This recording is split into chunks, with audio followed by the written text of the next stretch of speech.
Peculiar kind of social hierarchy in India in which endogamous groups were seen as high and low, especially among the speakers of Indo-Aryan languages or Prakrits. He wrote, "No one is allowed to marry out of his own group or to exercise any calling or art except his own. For instance, a soldier cannot become a herder or an artisan a philosopher." Clearly, this was not a freewheeling division of labor, but a division of laborers. What he had observed were not mere social classes, but early castes. The spread of caste consciousness and patriarchy was then intimately tied to the spread of Indo-Aryan culture, and it was common enough in urban centers. Already in 300 BCE, Megasthenes had observed that Brahmin men guarded their religious knowledge and did not share it with men of other castes or with women, not even their own wives. What the ambassador had observed was very real. A stark patriarchy is plainly evident even in the Brahminical texts whose early versions were being written at this time, such as the Manusmriti and Arthashastra. These texts demanded chastity from women and total obedience to their husbands. Women were largely relegated to domestic and maternal roles. But while Brahminical society created such restrictions on women, Megasthenes observed that women were free to pursue philosophy with the Shramanas, which included the Buddhists, Jains, Ajivikas, and others. It's fair to say that in modern times, Brahmanism had already become the leading driver of patriarchy in the subcontinent, and it was about to get a lot worse as endogamy spread. Upper caste women had it worse because their sexuality had to be more strictly controlled to maintain the sanctity of caste and purity of blood. Even the roots of child marriage and the prohibition on widow remarriage lie in the peculiar logic of caste and endogamy. In the 3rd century BCE, all this was still in its infancy and affected only a small minority in the subcontinent, but it would steadily gather steam in the centuries ahead.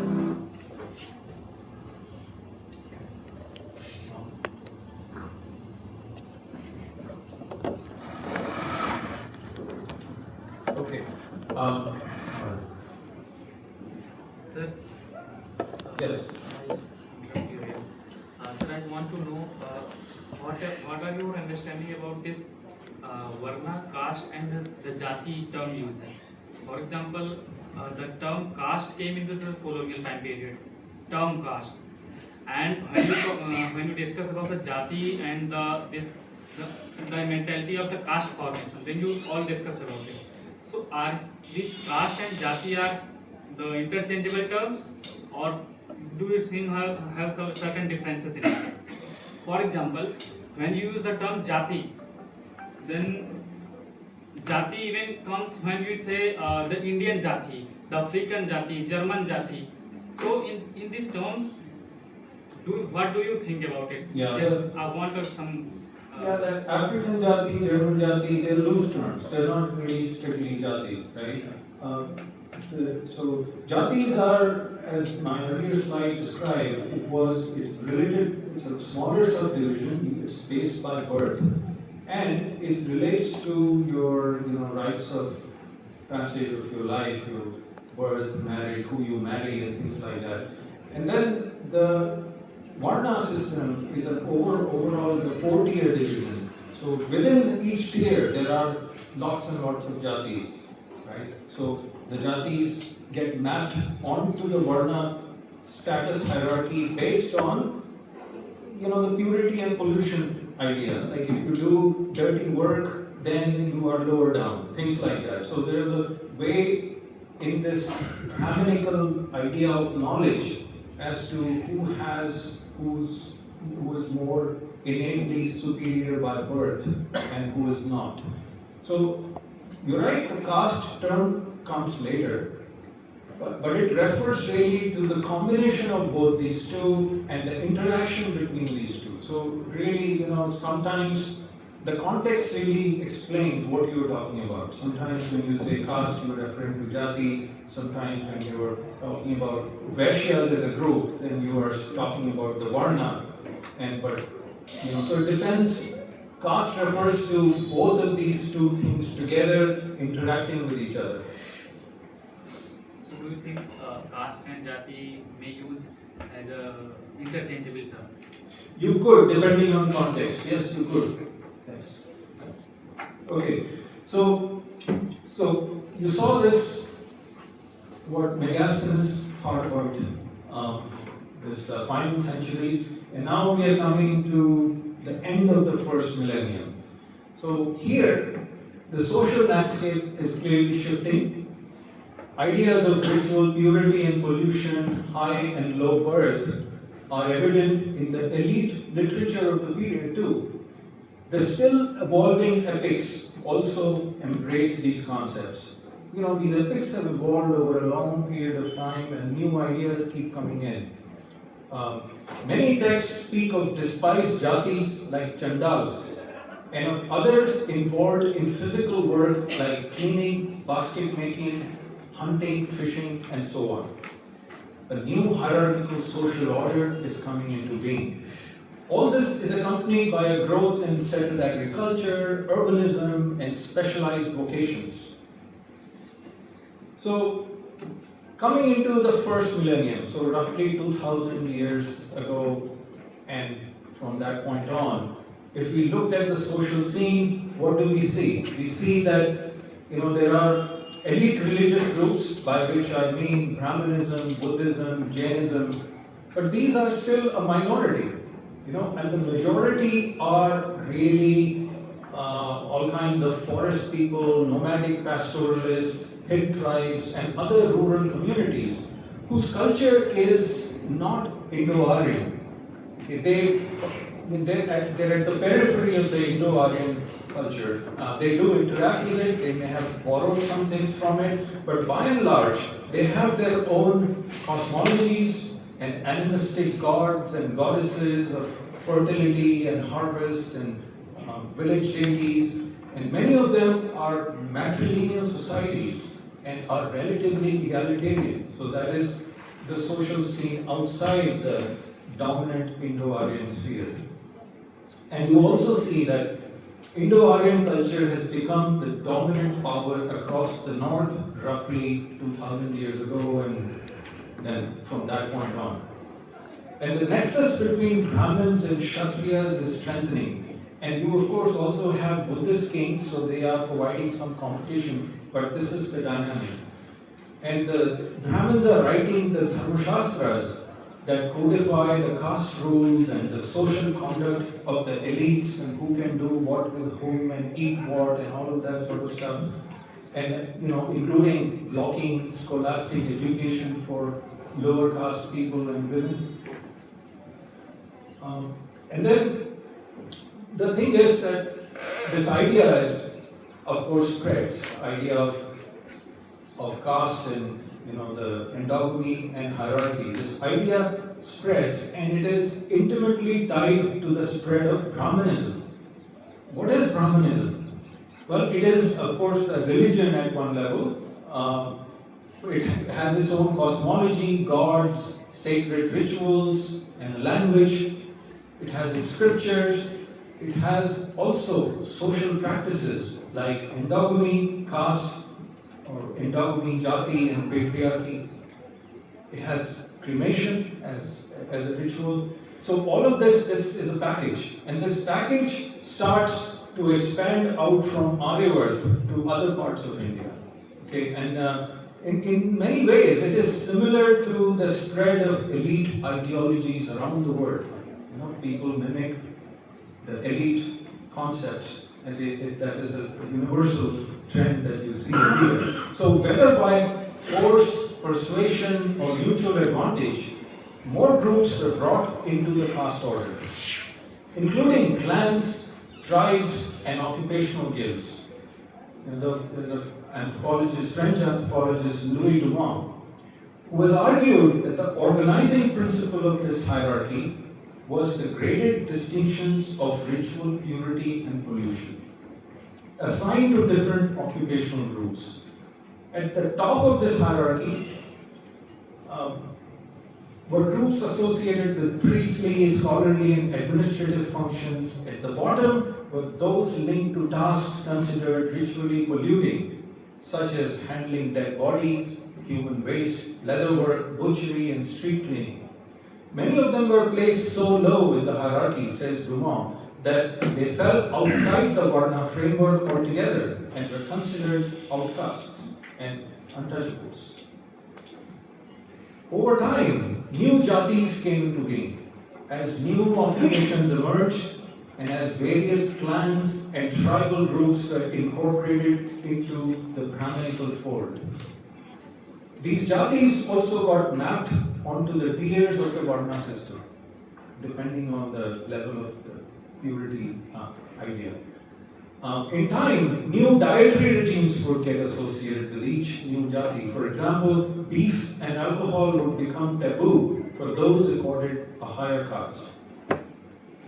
In other words, within the Brahminical order of knowledge, purity and pollution functioned as the ideological tool for codifying and naturalizing relations of social power. Let me repeat that one more time. In other words, within the Brahminical order of knowledge, purity and pollution functioned as the ideological tool for codifying and naturalizing relations of social power. But before we go further, I want to share a short video that illustrates the spread of Brahminism and caste. So what was the mechanism? Why were so many people buying into this?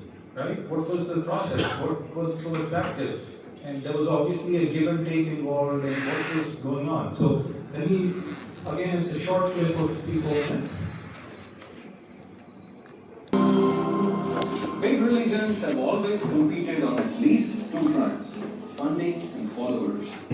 Around 2000 years ago, Buddhism and Brahmanism competed fiercely on both fronts. Their strategies differed. Vedic Brahmanism in particular gained followers by embracing a powerful and syncretic process with two key ingredients. First, Brahminical theology became more porous. It began absorbing popular non-Vedic spiritual ideas and folk gods into its pantheon.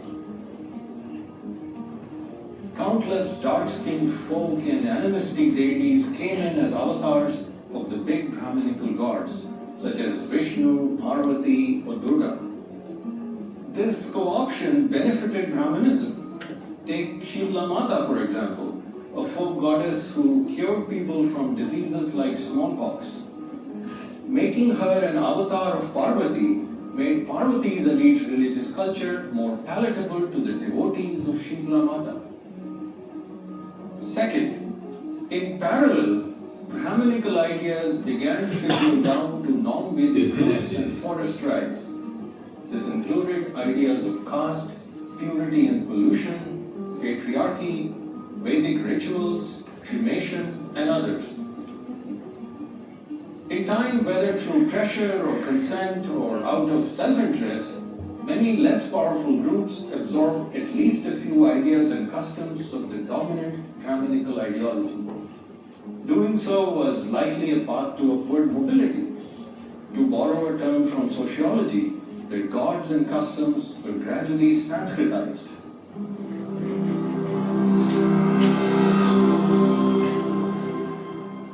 In time, this syncretic process produced a sea of overlapping faiths that we now call Hinduism. Some scholars see in this a form of colonization in which Vedic Brahmanism injected its ideas, beliefs, and values into the prior cultural fabric of India. In fact, this process is still underway, especially with Adivasi groups who are being Hinduized. Unlike Brahmanism, this larger thing we call Hinduism has no mandatory beliefs or dogma or central authority. Its organic and decentralized evolution gave it the amazing diversity it is known for. But while Hinduism remained theologically flexible, it evolved oppressive social hierarchies in the form of caste distinctions, making it the mirror opposite of Christianity and Islam, which are theologically rigid but socially egalitarian. Brahminical scriptures, including the Bhagavad Gita, produced elaborate justifications of social hierarchy and privilege. Concepts like karma explained inherited inequality as an outcome of deeds in a previous life.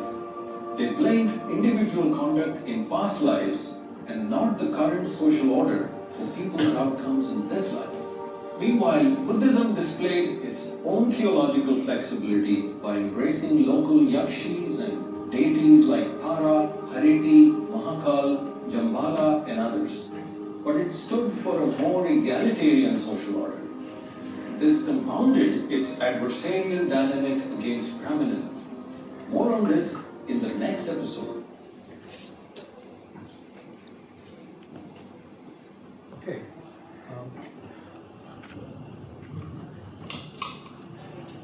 Hello. Hello. Yeah.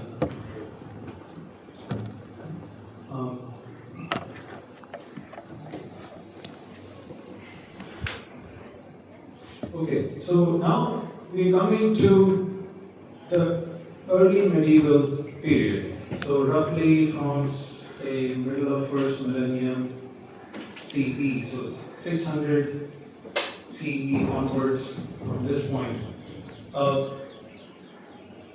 So what we see is, you saw this process of how Brahmanism spread. There was a give and take, there's a flow of in both directions of different kinds of ideas. And there was something in it for everybody. And then this process continues as we come to the early medieval period. The references to, and we know this because the references to new jatis expand significantly through the first millennia. Clearly more new jatis are being created through this process. And according to modern genomic research, strict endogamy was already common 70 generations ago, at least among upper caste and Indo-European speakers. 70 generations. So if you take 20 years as a generation, that's 1400 years. Or if you take 25, that's a few more hundred years. So from that point on, geneticist David Reich, he works at Harvard, he estimates that from there on, not even 1% of upper caste individuals marry out of their caste in each generation. This is astonishing if we pause to think about it. From the early medieval period, this strict caste-based endogamy and hierarchy keeps trickling down and infecting an ever larger number of social and tribal groups across India. More and more people are embracing this hierarchy and caste. One imagines a lot of inter-caste Romeos and Juliets getting crushed by its rules. That's how we get neighbors of different jatis in an Indian village. They are neighbors, they belong to two different jatis, but their genetic differentiation is 2 to 3 times the genetic differentiation than between northern and southern Europeans. So genetically, David Reich says India has a large number of small populations. And from here on, the institution of caste grows rigid and restrictive. Any mixing of caste via intermarriage comes to be frowned upon and often harshly punished. Social mobility is severely curtailed, and the upper caste conveniently link one's place in the hierarchy to karma and destiny. Even the epics and mythologies help perpetuate this social order. The Ramayana contains strong expressions of hierarchy. The Bhagavad Gita extols the sanctity of caste. The Manusmriti attempts to codify its operation, declaring a crime against a Brahmin much worse than the same crime committed against a Shudra or an outcast. So what else do we see in this period? We see the decline of Buddhism starting. As Buddhism declines, Brahmanism expands to take its place among the elites. Okay? And so does caste. And with Buddhism's decline, a significant anti-caste articulation also reduces, also wins. We see in this period caste patriarchy grows too, worsening the plight of upper caste women at first and of others downstream as this idea is embraced by more people. Historian Uma Chakravarti has described Brahmanical patriarchy as a dual system of domination in which gender and caste are deeply intertwined. She has argued that the control and subordination of women are the means through which both caste purity and the hierarchical order are upheld. The desire to preserve upper caste purity created anxieties over an upper caste woman marrying a lower caste man. Preventing this demanded more stringent control over female sexuality, which encouraged the custom of female child marriage among the upper caste.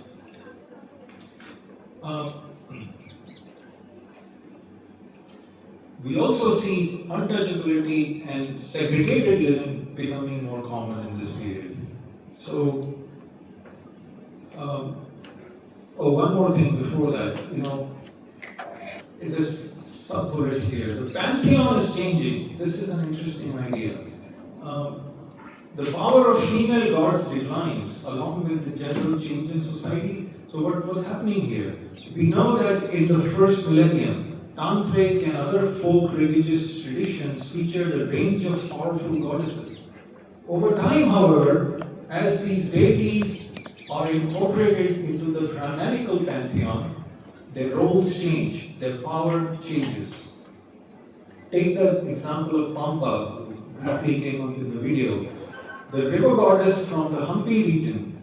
She is a powerful and independent deity, while her husband Virupaksha is lesser known. He's a psychic god.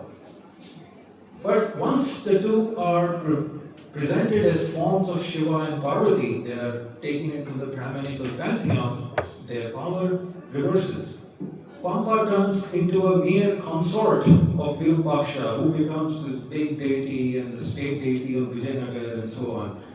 And as Brahmanism and patriarchy spread in the subcontinent, this happens over and over to lots of deities, and goddesses keep losing power and they keep becoming secondary in many ways. They stick around, but it's not the same as earlier. Okay, so untouchability and segregated living is expanding also in this period. Now, many people ask, well, how old is untouchability? Historians report instances of it as early as 400 BCE, when Panini mentions it. In the late first millennium BCE, one of the Jataka tales mentions the Chandal, whose mere sight sullies a merchant's daughter and priest. The Manusmriti also says that the impure Chandal must live outside the village and must not look at Brahmins when the latter are eating. If a Brahmin happens to touch a Chandal, he must bathe to regain purity. These things are there in the sources. So Romila Thakur therefore dates the appearance of untouchability to just over 2000 years ago. Untouchability, however, became a socially significant phenomena only in the mid-first millennium CE. So there are some instances, but it becomes more common later. It was well established during the visits of Chinese travelers in the 7th century and of the Persian traveler Al-Biruni in the 11th century. They saw many groups of degraded outcasts who lived outside upper caste villages and were occupied with dirty work. This is their testimony. By then, this dirty work, the cleaning of other people's waste by hand, the disposing and skinning of dead animals, was entirely hereditary, aided by the deep internalization of one's own natural place in the hierarchy, and enforced by the threat this was always there, enforced by the threat of verbal, physical, economic, and other violence. But I want to play for you, again, two short clips, and these are useful, these testimonies by foreigners, when they come, what they see. In many ways, they don't have a horse in the race, they are just reporting at what they find amazing or astonishing, and they're not always accurate, right? But here, some of the things they say are very interesting and tantalizing as descriptions of social reality in those periods. So the first one I'm going to play for you is the clip in which these Chinese pilgrims, they come to Nalanda for study they spend years and years there in the 7th century, whereas they're not just studying, they also travel around India and they make observations and they have left a lot of details which are very interesting. So this describes what they saw.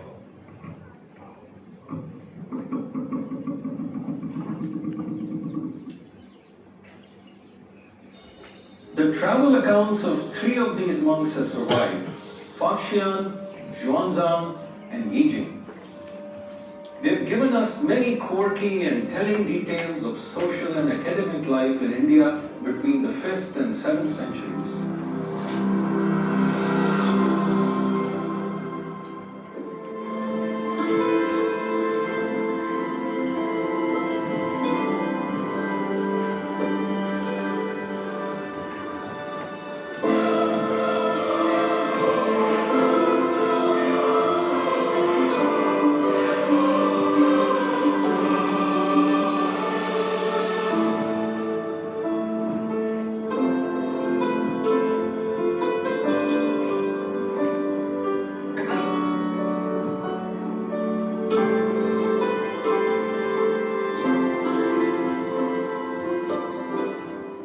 In terms of average living standards of food, clothing, homes, the Chinese monks saw India and China as about on par.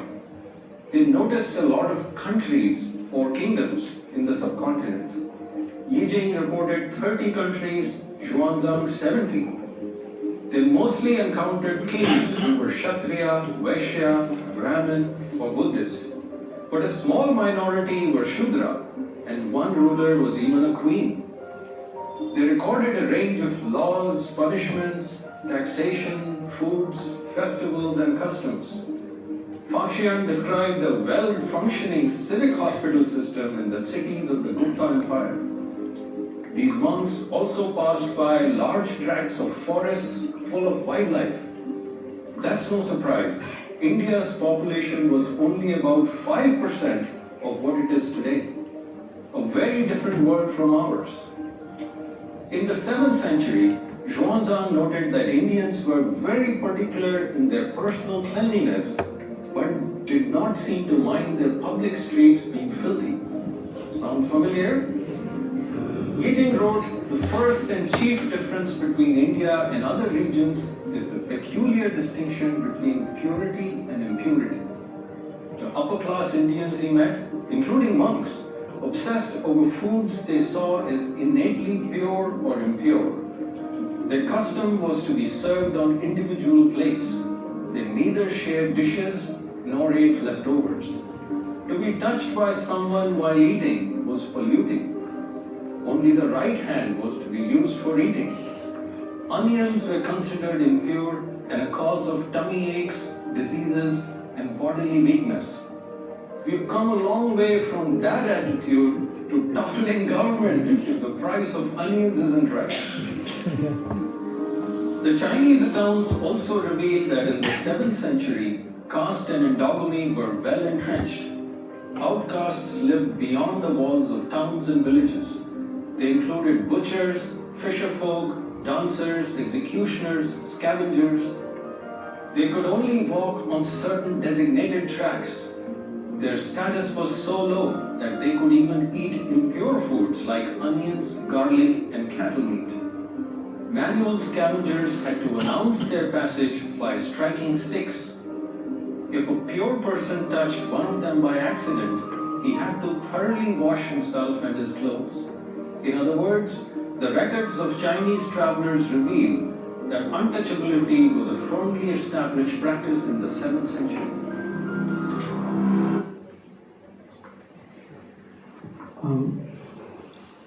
Now, another small clip will describe what Al-Biruni saw. Al-Biruni was this really great Persian scholar who spent years in India, did a serious study, learned Sanskrit, read a lot of significant books, talked to the intellectuals of India, educated people, and then at the end of it, he wrote this book, which in English we call Al-Biruni's India.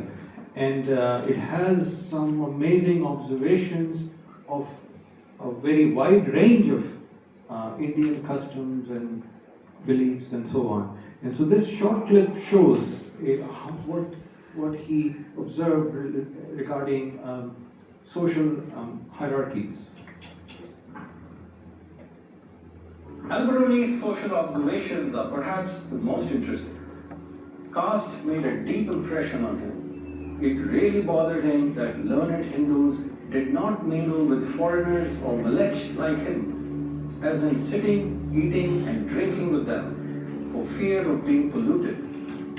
Nor did they mingle with members of other varnas. Many outcast groups who performed essential services were forced to live outside the walls of towns and villages.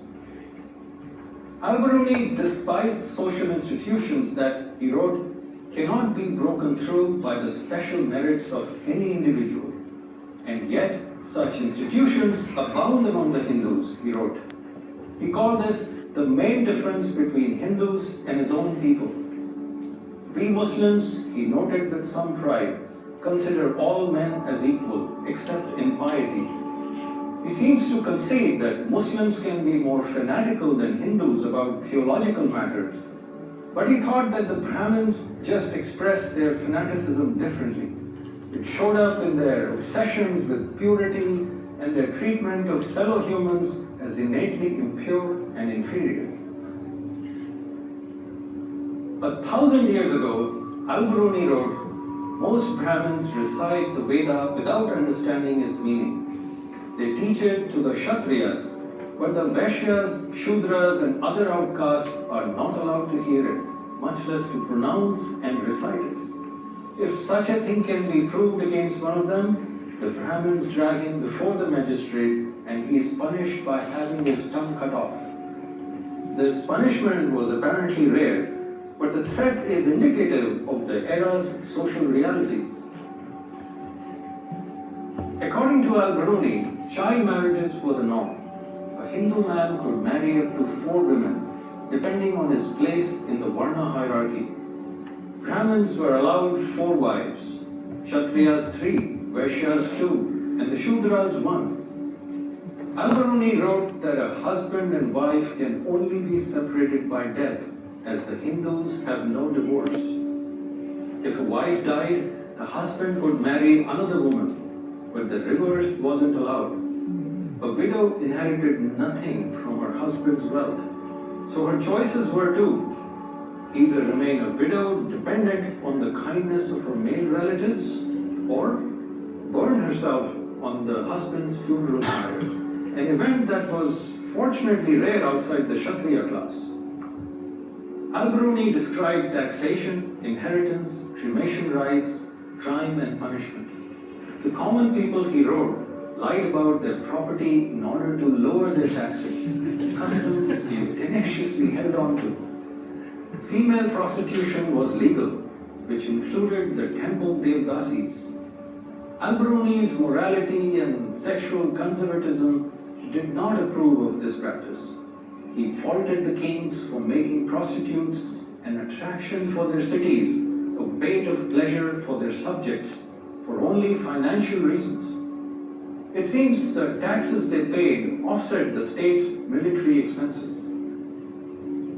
The Brahmins, however, were exempt from all taxes. Even the law of the land treated them leniently. They literally got away with murder, asked only to atone for it by fasting, prayers, and almsgiving. members of other castes faced harsher penalties for the same crime. Interestingly, the Brahmins were punished more for flouting the caste order. Al-Biruni wrote, "If a Brahmin eats in the house of a Shudra for sundry days, he is expelled from his caste and can never regain it."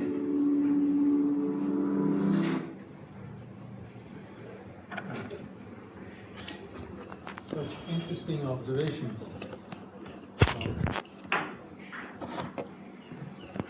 Okay, so that was what you heard. What you heard there was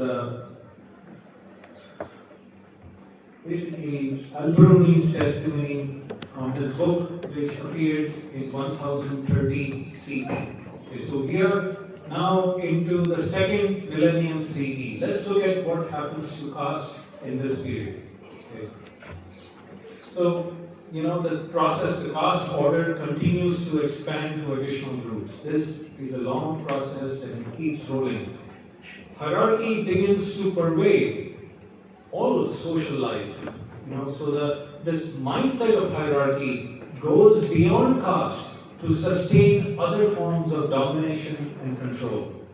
It's there in the idea that wives must obey husbands, even treat them like little devtas. That one must not question family elders. That employees are to meekly follow orders from their superiors, and so on. I think the rigid hierarchical mindset of caste also impacted other aspects of society, such as it has to, right? Such as its shared sense of community and social solidarities, and even its intellectual creativity and innovation. But this needs to be investigated in more detail by scholars of intellectual history. I'm just sharing my intuition with you. Alongside, caste patriarchy further expands during this period.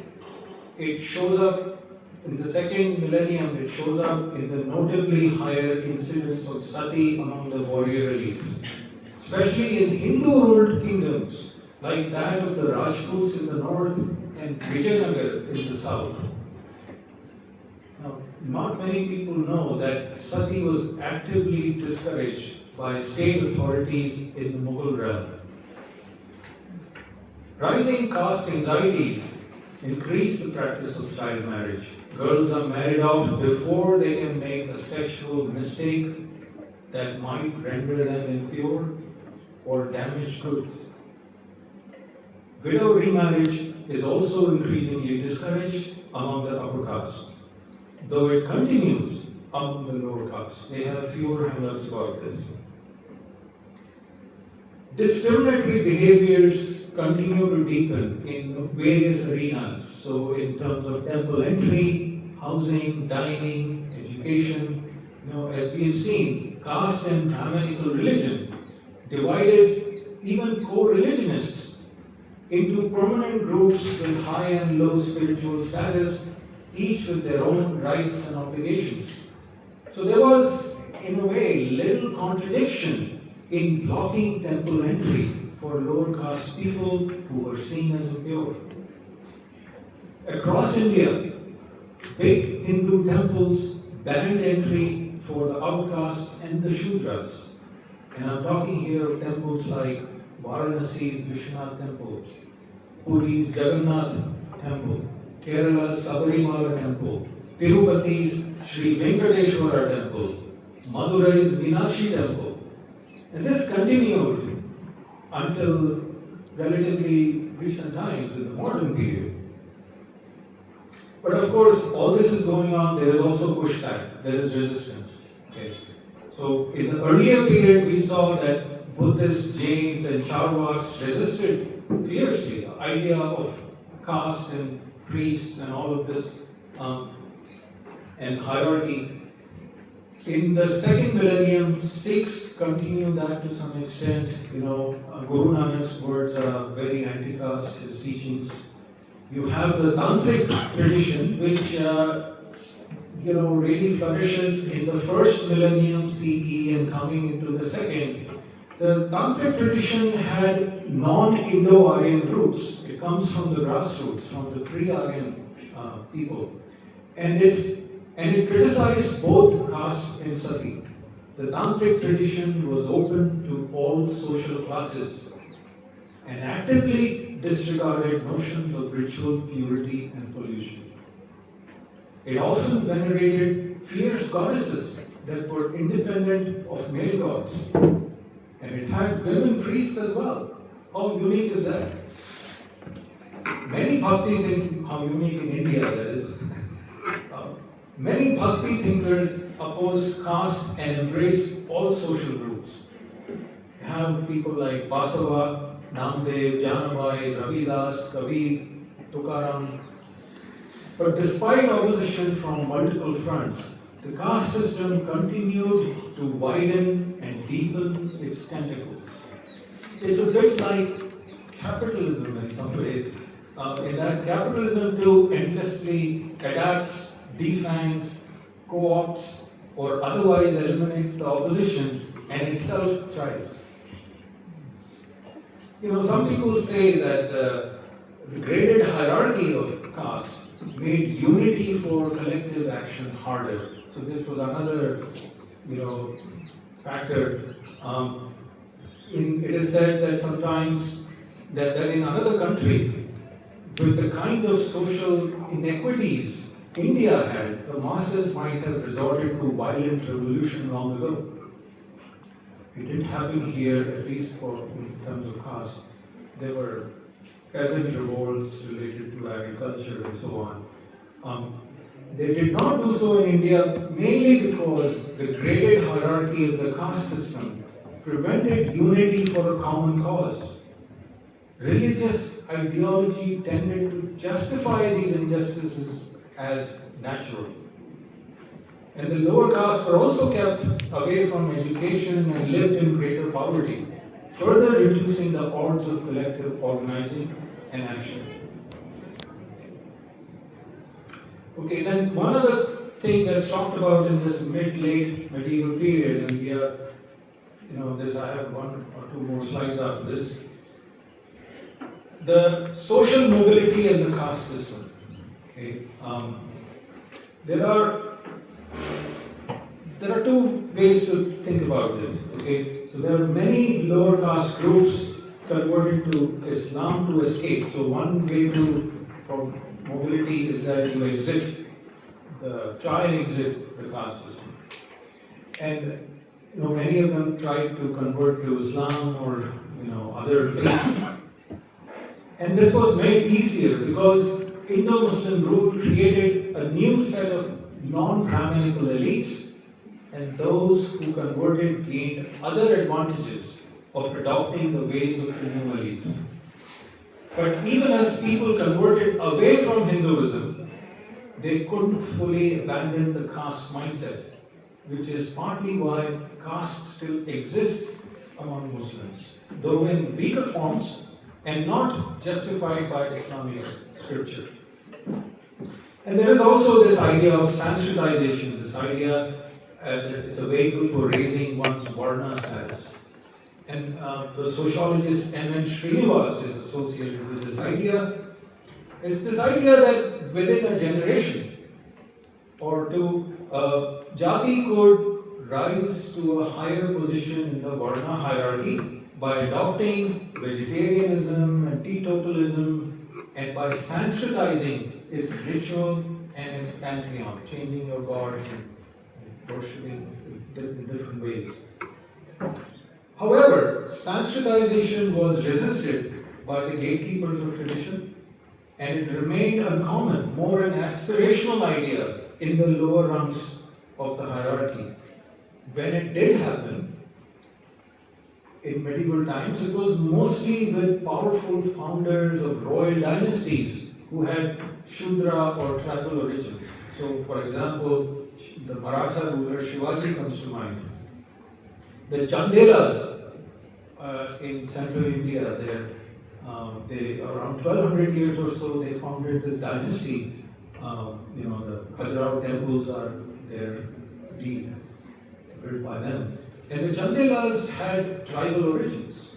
And the usual way to do this raising your status was to get some Brahmins to invent a glorious Aryanized genealogy for you or your group, so you could end up becoming a Chandravanshi or a Suryavanshi. And Indian history is full of all kinds of kings who have invented links, made up links to Lord Rama and to the moon god and so on and so forth.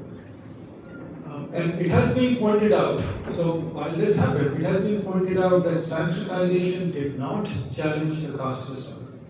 It in fact did the opposite. It strengthened and legitimized the pursuit of what Ambedkar has called its ascending scale of reverence and its descending scale of contempt. Right?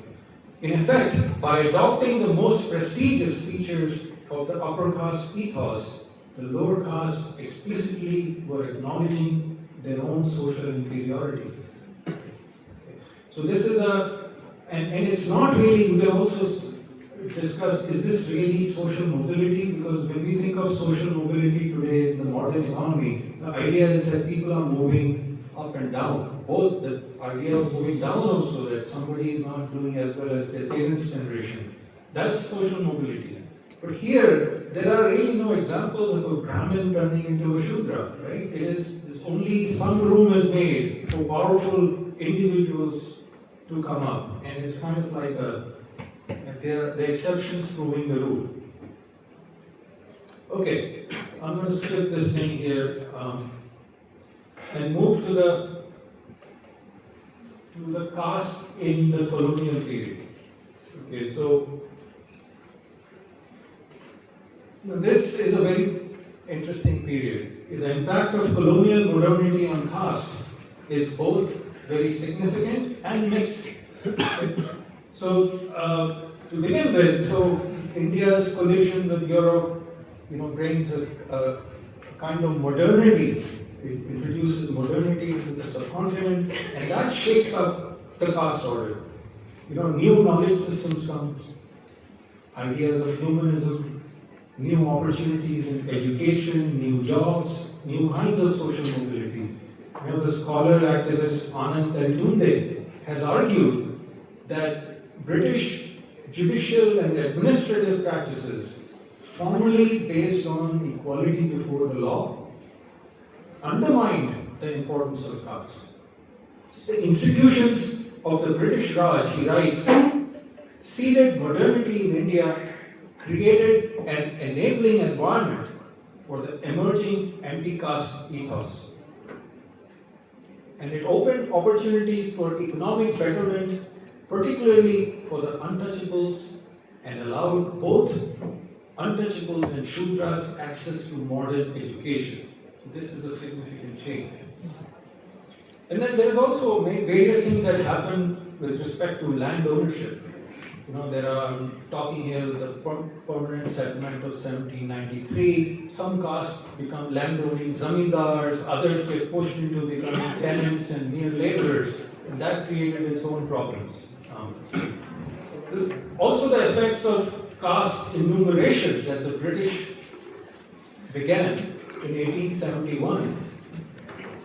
And a common view here is from some people like Nicholas Dirk, is that the 1871 census hardened caste identities, which they claim were more fluid earlier. An opposing view is that caste identities were already quite hard and not all that fluid. How else can people choose to remain so strictly endogamous and police the members of their caste groups without a strong caste identity? What did change sometime after the census is that caste identities became a force in politics, and understandably so. After all, people had been humiliated and denied their basic rights based on their caste, and it was on that basis then one had to fight back. As new ideas of representative politics came in, the assertion of identity became central to the goal of emancipation. People had to invoke their caste to seek better representation and rights for themselves. This made caste more visible and a potent force in politics. But did it harden people's caste identities more than earlier? I think that's debatable. The British also created some other weird things like this idea of martial races and criminal tribes, which have had a long tail and it continues to linger and affect the lives of many people.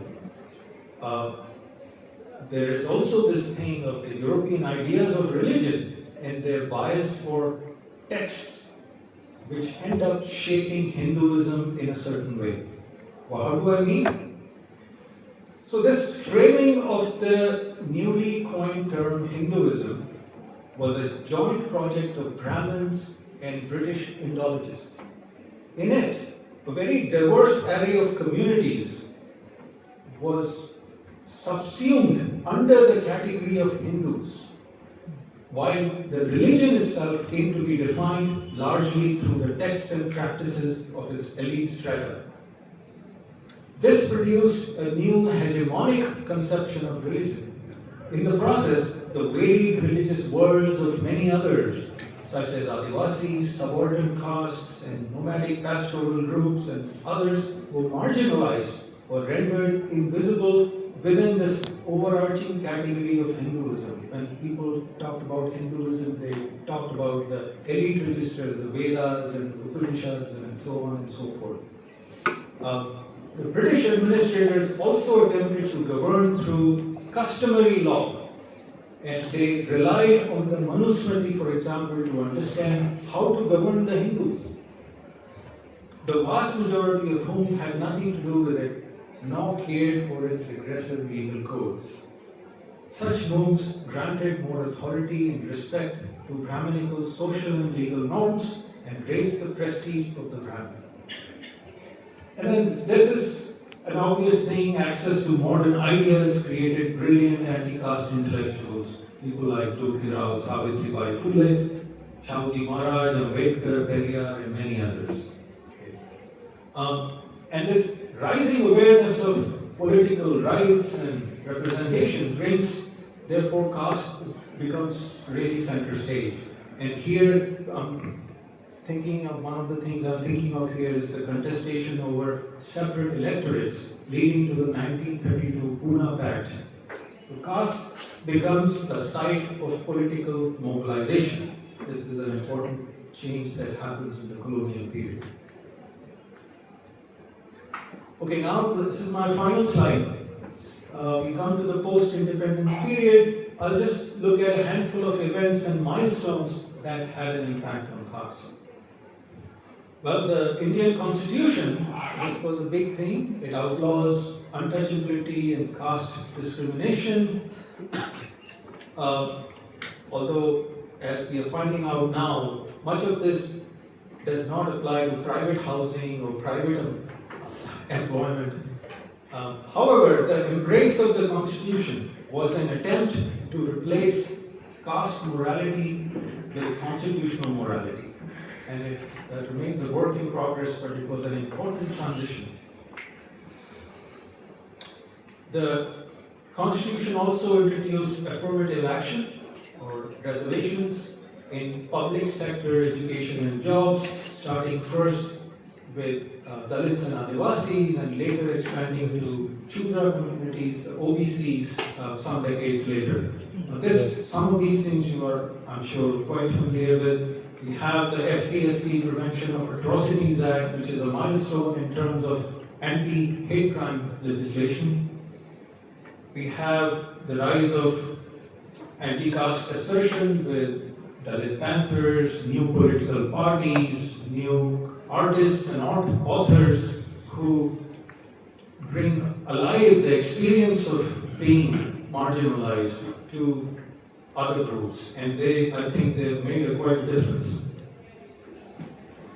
We have the Mandal Commission and of course the upper caste protests that followed, and all of that revealing very fundamentally conflicting ideas of merit, and that debate continues. I've written about this in my first book, written about it at length in this book, lottery of birth, on inherited social inequalities.